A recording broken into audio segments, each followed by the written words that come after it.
I want to compete at the highest levels of Overwatch in the Overwatch Champions series. But there's a problem. I'm 28 years old, married, and raising a family. This makes the path to get there much longer and consequently more challenging. I have created a detailed roadmap to accomplish my goal despite the additional challenges. I even have a timeline to go along with it that I'm happy to share with you at the end. And I know what you're thinking. Anyone can compete in the OWCS. I know I could just jump in, but I don't think I should just jump in. I mean, if all I ever wanted to do was check the box to say that I competed, I would do that. Your scientists were so preoccupied with whether or not they could, they didn't stop to think if they should.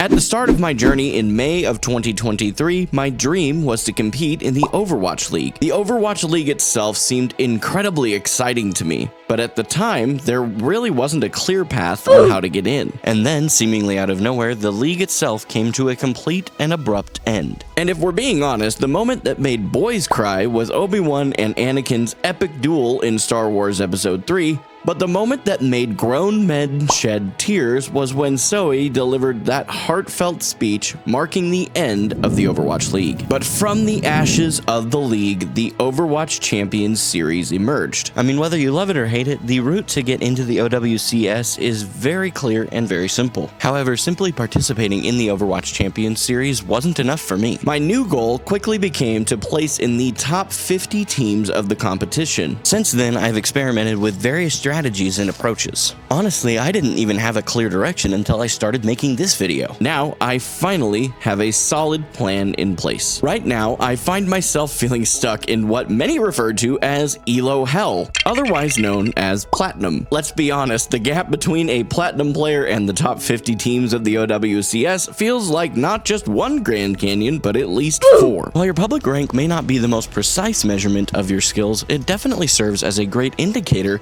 of your ability as a solo player. As a result, my first major goal on this journey is to elevate myself to the level of a Masters tank player. Achieving this involves a variety of strategies and a lot of dedicated effort. Primarily, it means identifying areas where I am falling short and taking steps to improve in those areas. I sometimes find success by conducting self-VOD reviews, but I've also discovered that getting feedback from a qualified coach can be even more beneficial. No matter the method, I focus on pinpointing one specific aspect of my gameplay that, when improved, will lead to significant progress. During my ranked matches, I concentrate solely on that particular aspect. I try not to dwell on whether I won or lost, or even who was to blame for the result. Instead, I focus on whether or not I actually made improvements in that area I chose to isolate as an individual player. Improving as an individual player is just one step to my overall goal of being able to place in the top 50 teams in the OWCS. At the highest levels of play, Overwatch 2 truly becomes a team-focused game. Success requires not only excellent individual skills, but also strong teamwork that matches or even exceeds those skills. In the past, when I was focused on my Overwatch League journey,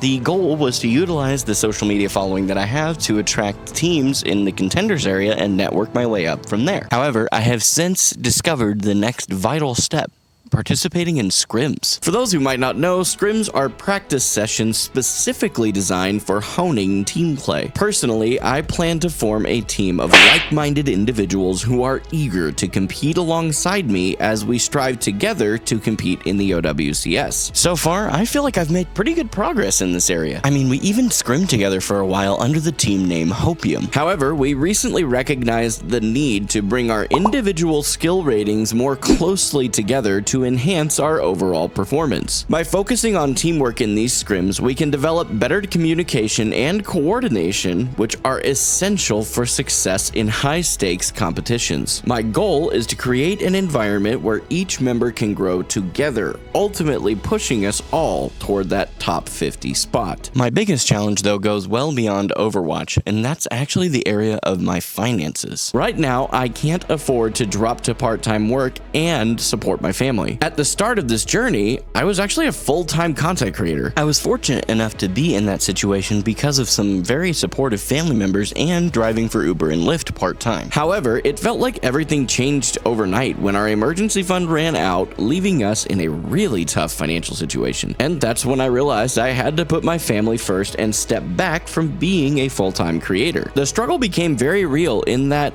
As of then, I could only dedicate about 10 hours a week to playing Overwatch. So my wife and I created a financial plan to give ourselves a year-long runway of sorts. First, we'll focus on paying off our debts, which fortunately consist of just a couple of car loans and some credit card bills. Once that's sorted, we'll build an emergency fund that can cover a full year of our expenses. After we accomplish these goals, I plan to quit my teller job and use that extra time to focus on creating content and improving my skills as an Overwatch competitor. Ultimately, all the extra time that I gained by leaving my teller job wouldn't make much sense if I don't use it wisely. That's where the next important step comes into play: competing in smaller tournaments. With FACEIT now being natively part of Overwatch 2, organizing structured tournaments has become easier than ever before. A fantastic way of putting those skills to the test is by jumping into tournaments. This not only gives us the chance to compete, but also allows us to potentially earn some cash prizes. Hello,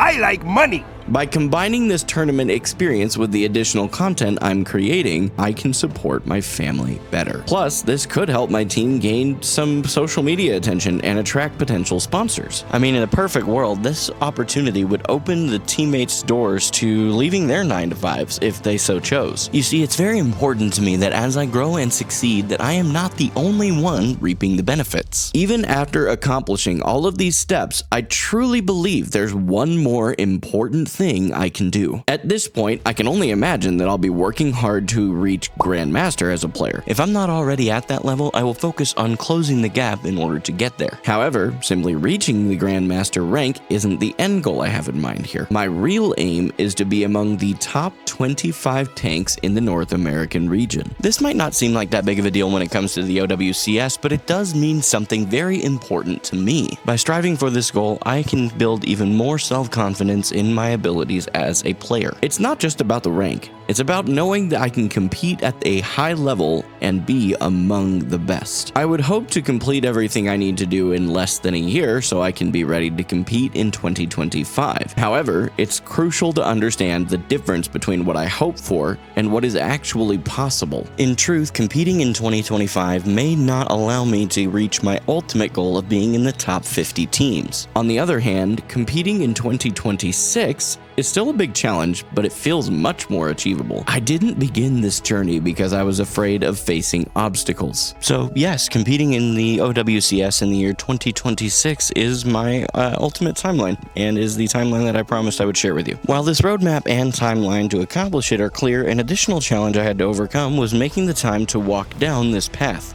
See what I did there?